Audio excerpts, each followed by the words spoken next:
আমরা যারা মাসিক বেতন চক্রে সীমাবদ্ধ, আমাদের তো অন্য কোনো ইনকামের সোর্স নাই, তাই না?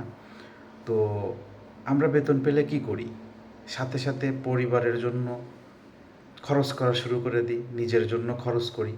তো আমরা যদি এই গতানুগতিক ধারা থেকে বেরিয়ে এসে নিজের ভবিষ্যতের জন্য মাস শেষে স্যালারি পাওয়া মাত্রই ব্যাংকিংয়ের মাধ্যমে অথবা ব্যাংক ট্রান্সফারের মাধ্যমে যদি আপনার স্যালারি অ্যাকাউন্ট থেকে কিছু অংশ, যেমন 15% হইতে পারে, 20% হইতে পারে, অথবা আপনার যদি ভালো অ্যামাউন্ট স্যালারি হয় 25% হইতে পারে, তো এই কিছু অংশ স্যালারি যদি আপনার ভবিষ্যতের কথা চিন্তা করে আপনি সরিয়ে ফেলেন, তাহলে এটা কেমন হয়?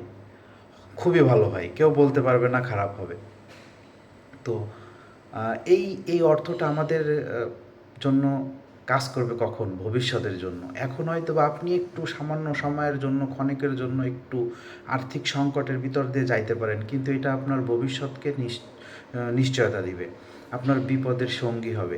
একটা কথা সবসময় মনে রাখবেন, বিপদের সময় কেউ পাশে থাকে না, আপন মানুষ থাকে দু একদিন, ক্ষণিকের জন্য।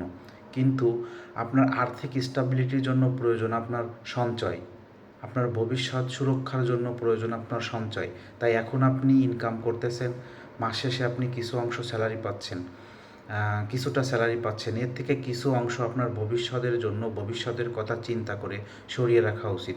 বিশেষ করে প্রবাসীরা মাস শেষে স্যালারি পেলে ব্যাংকের সামনে দীর্ঘ লাইন দেখা যায়। নিজের খাওয়ার খরচটা রেখে সব টাকা দেশে পাঠায় দেন।